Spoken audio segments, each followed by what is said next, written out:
These spectacular standing stones date back 5,000 years and make up one of the most impressive prehistoric sites in Britain. Find out how they stood the test of time and which county they're in just a moment.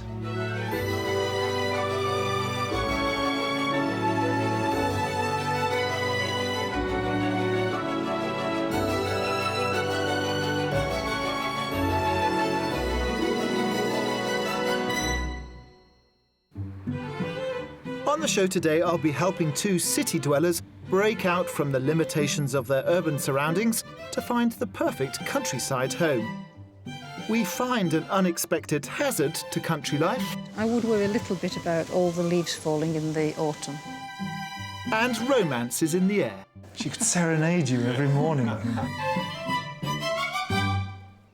Today I'm in Wiltshire, and this is the village of Avebury, home to this extraordinary Neolithic site. It covers 28 acres and consists of this massive circular bank and ditch, and then one big circle of standing stones, and inside two smaller ones. We're pretty sure that it was built for ceremonial use, but in the Middle Ages it was almost destroyed when people tore down the stones out of religious fear, and then again in the 17th century when they used them to build their houses. But its future is pretty much secure because since the 1980s it is now a World Heritage Site, which means this mystical and sacred part of Wiltshire is safe for generations to come. Set in the south of England, Wiltshire is bordered by 6 counties, including Gloucestershire to the north and Dorset to the south. The long tide of human history sweeps over Wiltshire's diverse landscape. The chalk plateau of Salisbury Plain covers 300 square miles of the county and is home to the Sarsen megaliths of Stonehenge, an instantly recognisable feature. To the south is Salisbury, described as a city in the countryside. Its cathedral lays claim to having the tallest spire in England, and along with its surrounding meadows, was famously captured by Constable in his painting of 1825. Other architectural gems include Wilton House, built over 450 years ago and home to the Earls of Pembroke since the time of Henry VIII. With such a wealth of awe-inspiring architecture set in timeless landscape, Wiltshire has it all for property shoppers looking for a permanent country residence of their own. Wiltshire has a very varied landscape when it comes to property prices. Overall, the county is quite expensive, with an average detached house here selling for £290,000, which is £40,000 above the national figure. That said, within the county there's great variety. So in the northeast, around pretty little market towns like Marlborough or Pewsey, prices are quite steep. And then you head west towards Devizes and Chippenham, they become more reasonable. And then if you head north up to the Gloucestershire-Cotswold border, then they start to climb again. So where in this region are our buyers today going to choose? Well, let's meet them and find out. For the past 8 years, Ian and Janet have lived in a flat in Brentford, West London, not too far from the airport, as Ian worked abroad. But now Ian has joined Janet in retirement, they've decided it's time to fly from their metropolitan lifestyle. I've been a weekend husband for almost the last 25, 30 years, where I've had jobs around the world, mainly in the Netherlands. Today I'm always planning, where do I have to be next? Can I catch the plane? Can I catch the train? Do I have to leave now or 5 minutes later? Now, when I move out into the country, and plus the retirement, there's going to be a far more leisurely approach to life. And the capital isn't always the ideal place to take it easy. This area doesn't provide peace and quiet. We have the Heathrow Airport and the aeroplanes going in and out. The roads are busy. You've always got to factor in time delays anywhere you go. I think the other thing also is the privacy. You know, although the flat itself is very private, but you're only private in the flat. You know, as soon as you leave the flat, I mean, there's no garden, there's little space around. The need to be closer to family has dictated the destination for their relocation. Well, we're looking to move out to Wiltshire because currently my son and his family are out there, my only grandchild. And, you know, it's nice for us to be able to see them on a more regular basis than we do at the moment. So I'm really looking forward to that, as you can imagine any grandmother would be. But they also have a daughter to consider. She lives quite close to us just now. She's getting married in October. We have to bear her in mind as well, so we aren't too far away from her. And Ian's hoping a country house will help revive a passion of his own. I'm an avid collector of art, but a lot of it, there's just no room for it. So there's not enough wall space, there's not enough floor space, and of course some of it's even garden art. And of course we have no garden. They've got other plans for the garden too. I would love fresh tomatoes. I would love a few lettuces if I could keep the slugs away. I'd love to just go out and pick a few fresh things from the garden. We've both got an interest in cooking, yes, reasonably quality cooking, and to do that properly does take some time, and it's very hard when you're rushing around at weekends. All that remains to discover is the financial details. The budget for the move is £550,000.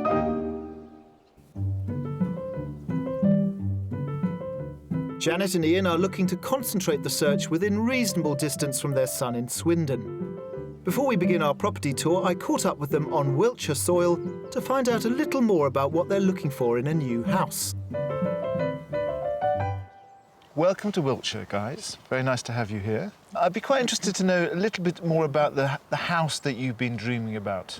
I'd like a house that's got a large kitchen. I particularly would like a room stroke study to get away from Ian's football and golf and all sorts of different sports. So you can do some of your music as well? And, oh yes, as well. And then he won't have to listen to me either. Ah, it's win-win. Yes. I'd love a garden, really. That's the main thing, is to have a garden. It doesn't have to be too big, something of manageable size that I can potter in and just keep tidy and just enjoy. You're both retired, so what are you going to be doing to fill your days? I play golf very badly. I love to get on with that. And we go out quite a bit. You know, we like to go out and do some dining, a bit of theatre, a bit of cinema. I'm hoping to get him out into the countryside a bit more to do a little bit of bird spotting and... Yes. So where in Wiltshire do you want to be? Because I know you need to be quite close to your grandson. Yes, that's correct. We need to be in striking distance of Swindon, really. Presumably not too close, because then you'll be on constant call. That's correct, yes, not too close, yes. But we do like to have our daughter, though. I mean, we'll make reasonably easy contact with her as well, of course. We've got a daughter in still in London, so if we could get on a train and easily get into London, that would be great too. So when you say striking distance of Swindon, how far? Well, within an hour's car ride, I think, yes. Mm-hmm. OK, well, we've got 3 lovely properties lined up for you, interesting ones, and I hope they're going to be to your taste. Looking forward to it. Good, well, let's not hang around. Let's go and look at them. Follow me. Janet and Ian don't need to sell their London flat to finance the move. And after some thought, they've also revised their budget to a maximum of £575,000. They're looking for 3 to 4 bedrooms, a large kitchen, a study to house Janet's piano, a manageable garden, and all within reasonable distance from Swindon and transport links to London. We've found 3 fantastic properties to tempt them with, and I'll test their market knowledge by asking them to guess the prices. The 3rd property is our mystery house, which hopefully they'll take to like ducks to water. Before all that, first on our agenda is house number 1. Have you 2 done much scouting around Wiltshire and the countryside? No, not really. We've done a little bit around Swindon. That's about it. I'm really a little bit unsure where I really am just now, actually. And I don't know Wiltshire at all. Ah, so it's like a mystery tour. It is really, yes. I could take you anywhere. Yes. So you're not particularly wedded to Wiltshire as a whole? Other than its nearness to Swindon and its good train link to London, those are the key things for us. So, from that point of view, yes, but as a county, we yet to find out. Are you planning then to commute back to London a lot? Not a lot, but you know, more than once a month maybe. Because your daughter's there? Yeah.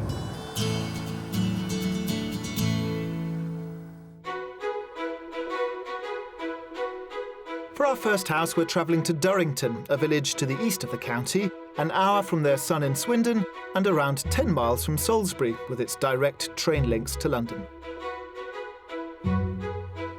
There's been a settlement in Durrington on and off since the Neolithic period, and the medieval cross marks the centre of this large village. The village has grown in recent times, reflected in the mix of property styles from 17th century thatched cottages to farmhouses and more modern residences. In the old part of the village, we find house number 1, a detached, refurbished property sat in around 1/3 of an acre. Because this is the property I want to show you. Very pleasant. Very yes, pleasant. lovely. Nice and yes, yes, very quiet, private. Yes, lovely. Nice. Very nice. So it's a 1950s house. We're sort of seeing it from the edge, as it were, because there's quite a substantial 1970s extension that's been put on the back. Okay. Let's do it. A positive, if somewhat reserved, reaction from Ian and Janet. So let's hope the inside delivers what they're looking for in terms of space. There are 2 reception rooms on the ground floor, and we're heading for the larger of the 2. But as you can see, the present owners have really kind of stripped everything back down to a very kind of contemporary feel. Yeah, nice Very layout, nice. nice plain colours. It looks good, yeah. That's a Very clean. wood-burning stove. That's a Yes, contemporary yes. log burner, yeah. It's a little bit smaller than I would have liked, to be absolutely honest. But there's the second room next door, so there's some thinking to be done. This starts exploring the back of the house. I This like is the the doors kitchen. as well. This is the much more spacious kitchen diner. Yeah, nice. Isn't it? Really nice, yes. Very nice. Very, very nice. And lots of this lovely work surface, the sort of big island. So the downstairs continues quite considerably into the 70s extension that way, and there's a question mark over what you might do with that room. So let's go and explore. The extension houses a conservatory, a utility room and an ensuite shower room, which leads on to the 4th bedroom. It's a rather unusual layout because you've got at the end of the sort of long extension this sort of garden room, which they're currently using as a bedroom, guest room. Through there you've got a sort of little office or walk-in wardrobe. Makes sense to either have this as a guest wing or to make it into more living space. Yeah, it's probably more living space. I would Probably more think. living space. It's With- an ideal with- office type area, isn't it, I think? Yeah. Is it whetting your appetite? Yeah, It's whetting my appetite, yes. We do differ a little. I like something a little cosy than Ian does. Let's explore upstairs, then you'll know the whole house. Mixed reactions to the downstairs, but having seen the possibilities of the extension, I get the feeling they're warming to the house. Accessed via a landing, bedrooms 2 and 3 are both doubles. There's also a family bathroom with contemporary suite, including a double-ended bath, as well as another separate shower room. First, though, is the master. This one's got all the fitted cupboards, so they're using it as the master bedroom. Very nice, yes. Lots of storage, isn't there? Yeah, the storage is excellent. In terms of the upstairs living, I mean, some people like huge bedrooms. Is that a big deal for you? No, I don't think we need a reasonable amount of storage space because we've got clothes everywhere. And so we need lots of storage space, and this is ideal for that. It is. It's Giant bedrooms is not our thing. an ideal room, this, yes. The enclosed tree-lined gardens are mainly lawn, which hopefully should be enough for Janet's gardening aspirations, and include a patio area just outside the conservatory. So you've got the garden that goes down there, a sort of steep bank here, into what was an orchard, well, it still is an orchard. Well, they're fruit trees, are they? Yes, very nice, yes. I would worry a little bit about all the leaves falling in the autumn, the number of trees that there are in the garden. Yes. That's quite a peculiar anxiety. If you look how many trees there are, it will be a large number of leaves to be removed. This is true. So how much do you think the property's on the market for? My guess would be 565. I think it's a bit lower than that. I think it's about maybe 545, 550. OK, well, in this instance, your wife is the authority because you are spot on. That's exactly what it is on the market for. 565. It's only been on the market a couple of weeks. And I think it's a very saleable property. It is. It's a lovely house. Very nice house. So armed with those facts, why don't you explore the garden, and actually upstairs as well, and see whether this is going to fit the bill? Thank you. Thank you. I think that's a very adequate first house. It really gives them a lot of what they're looking for. Lots of space, lots of garden, perhaps too much garden, too many trees. But otherwise, I think more than adequate. Our first house comes in under their maximum budget at £565,000 and gives them 4 bedrooms with the option to utilise one as extra living space. There's a large modern kitchen, 2 reception rooms, a manageable garden, and it's all within a reasonable distance from their son in Swindon and daughter in London. I could see myself sitting here with a book and a bird feeder on the tree and watching the birds, and it'd be lovely. Yeah, well, I just think it's too small and rather a nothing room. But then this would be a room for me.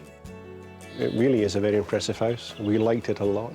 The big lounge is a little bit smaller than we want. On the other hand, there are 2 other rooms which you can make into living spaces, which may compensate for it. The 4th bedroom, the spare room, that is a great, great space to play with. I do have reservations about the kitchen. Beautiful as it is, the layout is not quite as I would like it to be. Upstairs is perfect, lots of bathrooms. It is a delightful house, a really wonderful house. Very good start, gives us lots to think about. Come on out. If you pull the door behind you, Ian. We're all done. That's our first house wrapped. And now we're going to get in the car, drive across the county to our second house. Lovely. Okay. Follow me.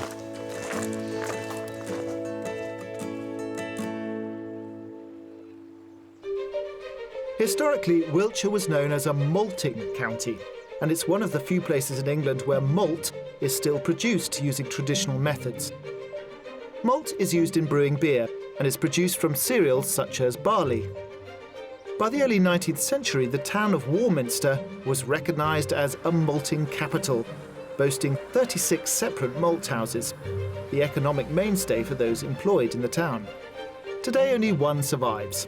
Warminster Maltings is Britain's oldest working malt house, and mindful of Ian and Janet's passion for creating good food, we arranged for them to meet head maltster Chris Garrett to find out more. Welcome to Warminster Maltings, here in the town of Warminster, at one time very famous for its maltings. Why were there so many malt houses in this area? Yeah, we were a very significant market town, agriculturally very important. All around us we have malting barley fields, growing the premium malting barleys in the country. Do you still use traditional methods here? Yeah, most definitely so. We do. We're using methods here that were used from the origin of the building, 1855. As the main ingredient in beer, malt is produced by germinating barley grain, a process which breaks down the starch into sugar. So this is the barley that comes to us from local farms. It comes to us at 14% moisture. We now need to convert this barley into malt. The steeping process is the means of raising the moisture level in the barley to that that's desired for germination. And it has to be carried out in this tank where the barley is held there for 3 days with 3 batches of water. And at the end of that, not only will we have a moisture of 45%, but we'll also see that the barley is germinating. Stage 2 of the malting process is to empty the steep tank and transfer the grain to the germination floor. Here, an age-old technique called ploughing takes place, a chance for Ian to get some hands-on experience. Here we are. Be very careful not to bang your head on the low beams. Why do we do this? Right, it's very important to ensure as the barley germinates, it's heating up, ensure that that heat is dissipated. The plough will turn the barley from top to bottom and open up the surface area. And how often do you have to do this? Well, 3 or 4 times a day, Ian. After resting for 5 days, the barley is now germinated, transformed into green malt. And we can see that the roots have developed, little shoots coming down the back of the barley corn. This is now ready to be loaded to the kiln. The green malt is loaded onto a corkscrew conveyor belt, which carries it to the kiln, which can hold between 5 and 15 tons of grain at a time. And here we have the green malt that we've conveyed from the malt floor. It's dropping down from the main elevator now, filling this malt kiln, where it will be here for 21 hours. We're going to be applying lots of heat, lots of fan power, and drying that malt at temperatures for anything from 75 centigrade up to 105 centigrade. This process stops the growth and dries the grain. And by varying the airflow, kilning time and temperature, malts of different colours and flavours can be produced. The malt is then shipped off to brewers, but before they go, there's one more important job for Ian and Janet.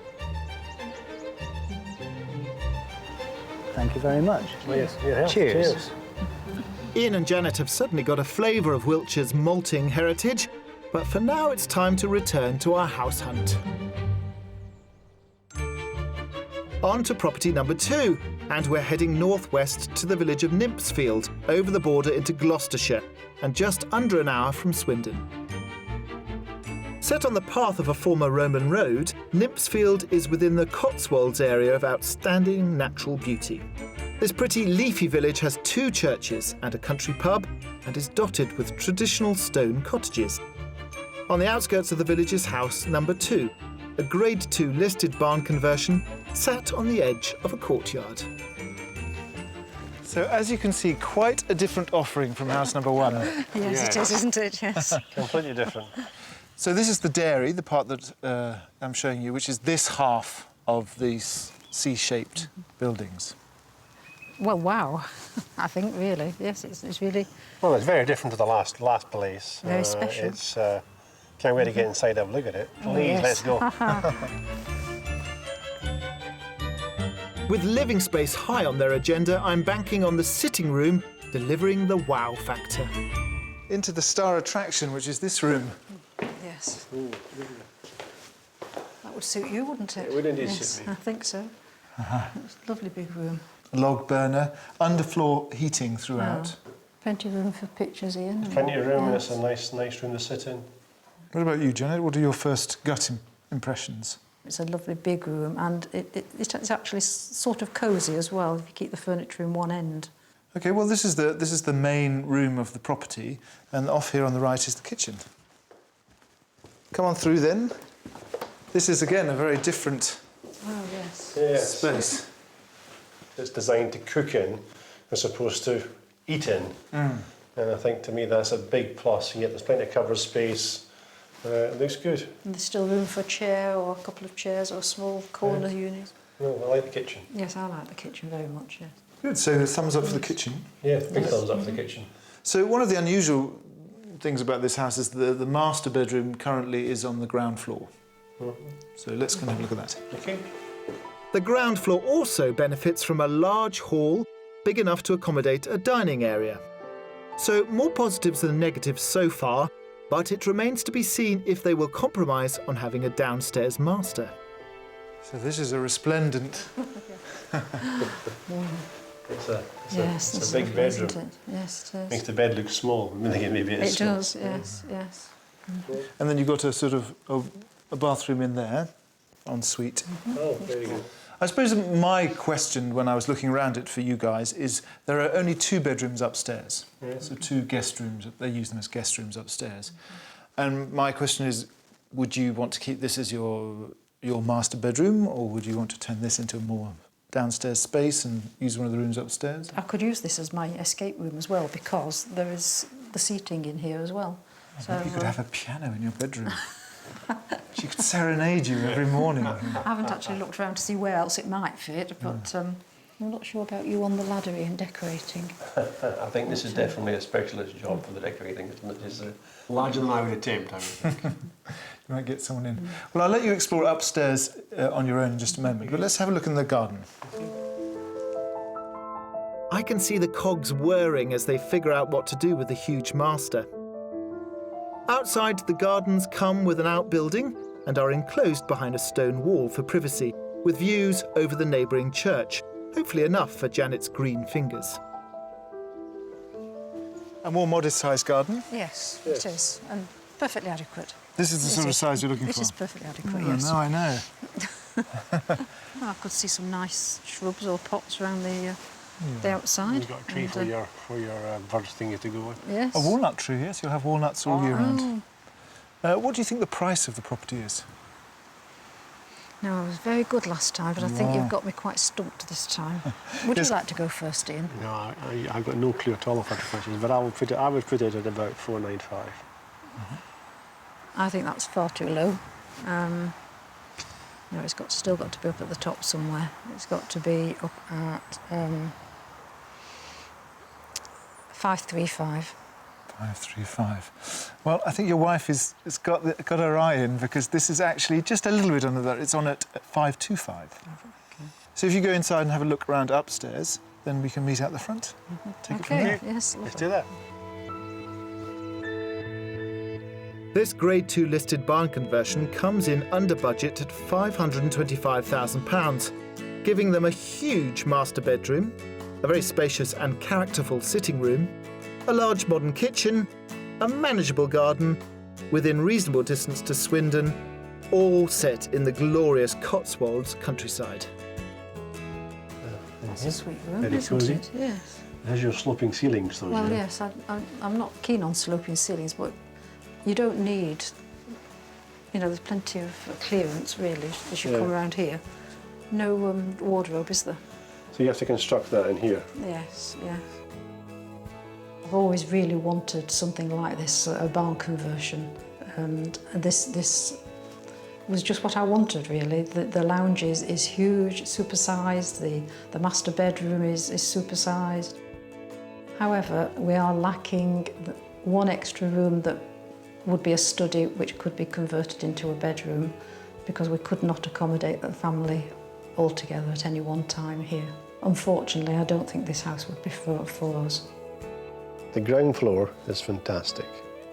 It really is really nice. We can do lots of things with it. It's nice and spacious, it's good. The kitchen there is really, really good, really nice. The downside is the lack of storage upstairs.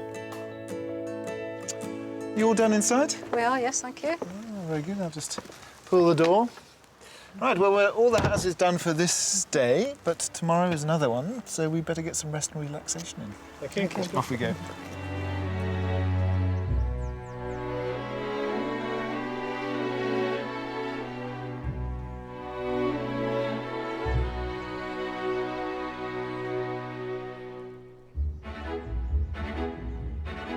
It's the second day of our property tour in Wiltshire. We're with Janet and Ian from Brentford, West London, who have £575,000 to spend on a rural home. Coming up, we discover the basic house requirements. I like the sound of the spa and the swimming pool. And I rediscover a hidden talent. It's been a while since I've made bricks. Day 2 here in Wiltshire, and I have this growing suspicion that the sheen may have come off this countryside dream for Ian and Janet. There's a few things that Ian said about being far away from the motorway back to London, and I have this feeling that he'd quite like to have a base back in the smoke. And although Janet is very keen on bird watching and having views, I mean, she did say there were a few too many leaves on the trees out in the countryside. So for the mystery house, we're going to take a bit of a risk and show them a property that allows them to keep their flat in London, gives them a countryside base with a lake view.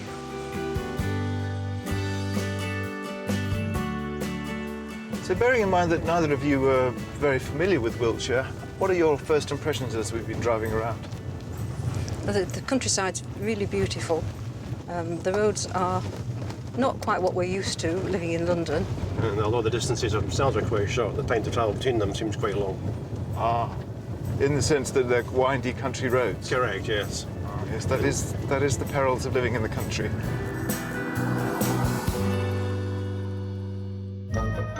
We're staying in the Cotswolds with our mystery house, travelling east to Howells Mere, half an hour from Swindon and its transport links to London. Now, this is a very mysterious mystery house, so I needed to bring you here to set it up, because usually we'd bring you to a village. But this mystery house is in its own brand new village. This is called the Lower Mill Estate, and it's a huge development around the Cotswold Water Park. Basically, it's 550 acres Oh, gosh. of nature reserve. Oh, that suit me down to the ground. Exactly. It is bird-tastic here. Yes. And 400 acres of that will never be built on, so it's a permanent nature reserve. One of the reasons we brought you here, because it's a slightly unusual offering here, because we got the impression that actually there's lots of things about living in London that you quite like. Yeah. And in an ideal world, you might like to keep the place in London, because there you've got lots of, obviously, travel and stuff, but have a country residence as well. And this is relatively close to London. It's 90 minutes from London. It's about 20 minutes to the motorway. So it's good access. Because this is a slightly unusual part, because these are second homes. For a month a year, you have to vacate this property. Okay. But it does have this huge community. So this is, behind us here is the sort of village. So there's a shop and a spa and a swimming pool and a sauna. I like the sound of the spa and the swimming pool. Yeah, very nice. Yeah. So let's take our brollies and find it. Good. The Mystery House is a detached lakeside property of contemporary design over 3 floors. So this is the house I wanted to show you. Oh, Very nice. it is very nice, yes. Lots of open space in it, isn't it? Yeah. Nice view. We thought of you, Janet, because you've got all these lovely sedges and rushes for the birds. You've got swans, you see? Yes, doing their yes. thing. I could soon make friends. You can soon make friends.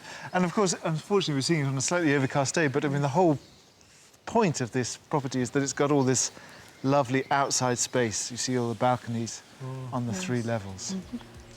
Can't wait to have a look inside.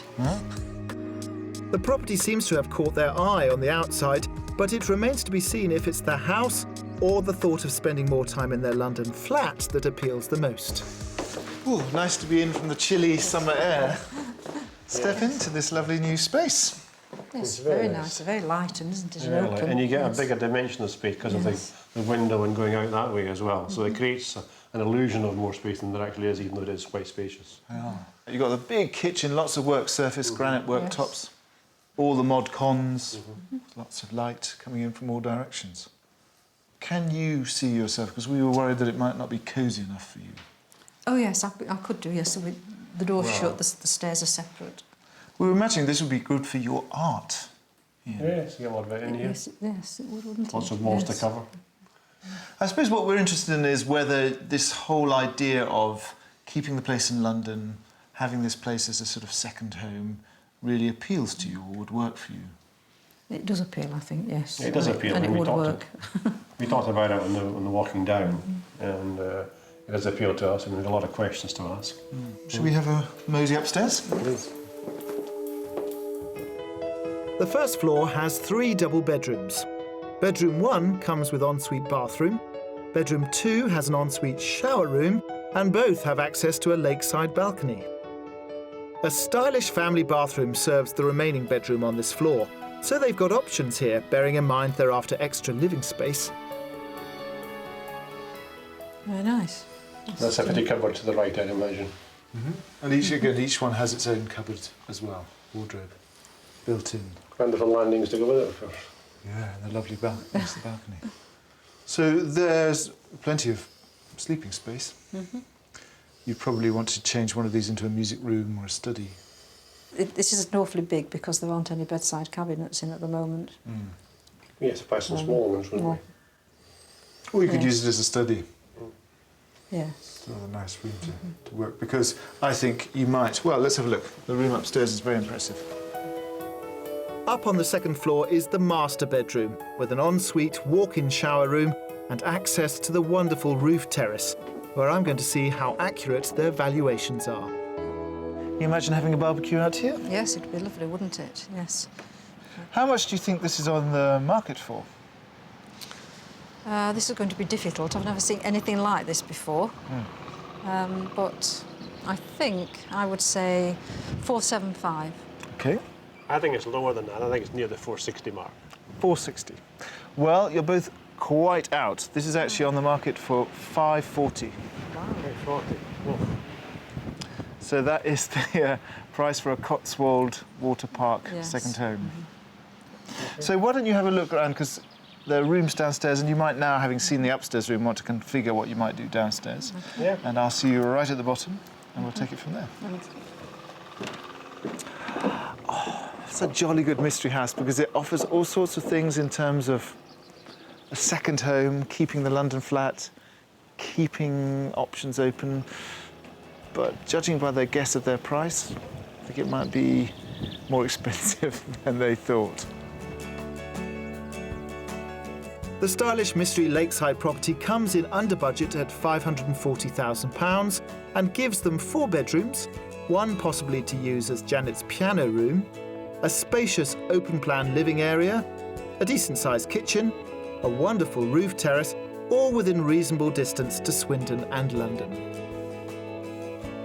Location-wise, we're sort of 90 minutes from London and 30 minutes from Swindon, it couldn't be better. It's light, it's airy, and it's perfect. The downstairs is just perfect.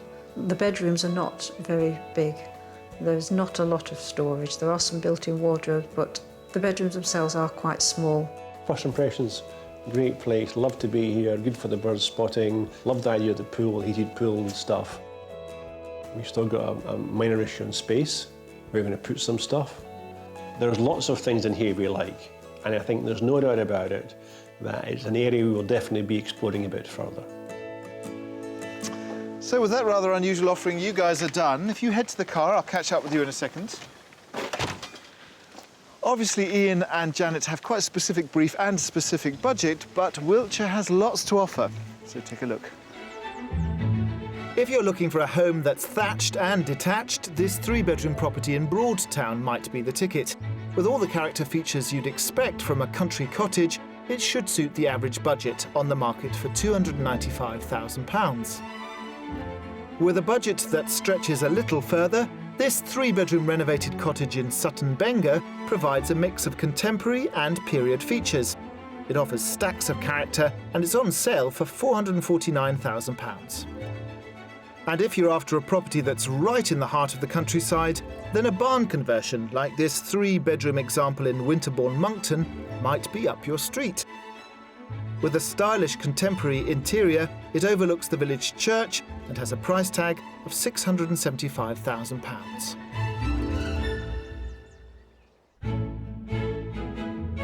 The Industrial Revolution saw a golden age of canal construction between the 18th and 19th century. One such canal, the Wiltshire in Berkshire, opened in 1810. However, the onset of the railways led to its decline, and by 1914 it was declared abandoned. 35 years ago, a group now known as the Canal Trust formed to tackle the dilapidated canals. With the help of volunteers and the local community, the Trust is fully committed to returning this historic waterway back into a navigable state. I've come to meet the Trust's company secretary, Chris Coyle, to find out more about the Wiltshire side of this epic restoration project.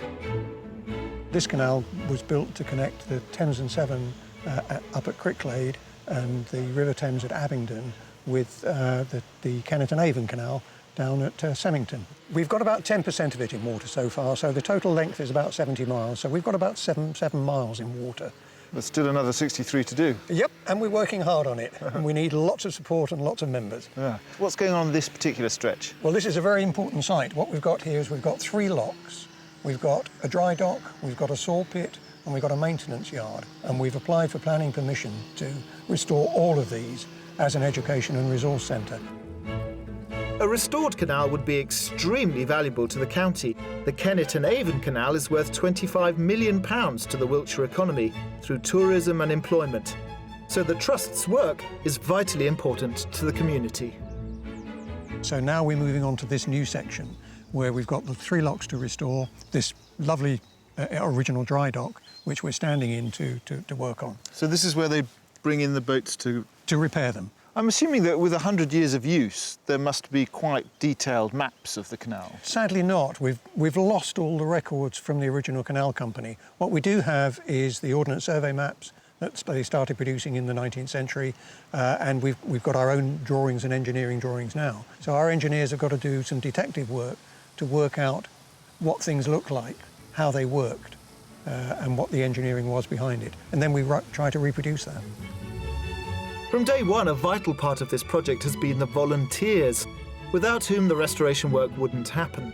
And a scheme like this doesn't come cheap, so the need to involve the community in fundraising as well as seeking business partners is key. So who and what is going on here? Well, this is Kath Hatton, who is our fundraising director. Lovely to meet you. Hello. You don't get any fundraising from the government, do you? No, we don't. No, we have to raise everything ourselves through our membership and through donations and through applying for small grants and local landfill tax credits, which has given us quite a bit of money. I feel like I need to make some symbolic... We're not going to let you go without you actually doing something to contribute to the canal. What we're doing is just repairing the wharf wall that we've built.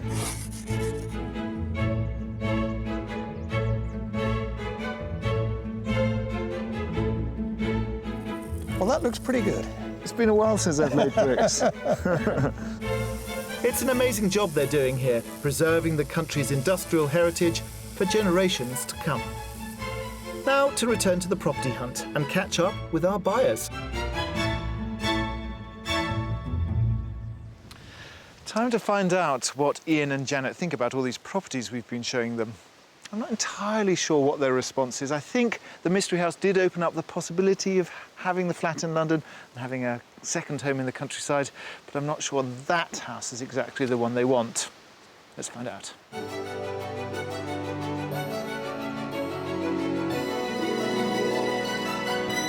So it seems to me that the first two houses didn't quite fit the bill, but the Mystery House seemed to throw up some ideas. Yes, you're quite right. We found the Mystery House far more interesting possibility. What do you feel about this idea of hanging on to the London place and having a sort of second home, as it were, in the countryside? I like the idea a lot, actually, yes. It just suits us down to the ground, really, to be able to get back and enjoy theatre and restaurants and, of course, visit relatives as well there. So it appeals a lot, that idea, yes. We really have had enough of living full-time under a flight path on the way to Heathrow. We've had enough of being in a cramped London flat all the time. Traffic jams, parking and we really do want to get out. What do you feel happens next? We will be looking for something else, possibly, as you say, on the two lines, to be able to keep the London flat and to move to the country as well. Well, I hope that we've provoked some thoughts in our perambulations this week, and it's been very nice showing you around. Well, thank you very much. We've enjoyed it a lot. Yeah, thank you very much. It's been great fun.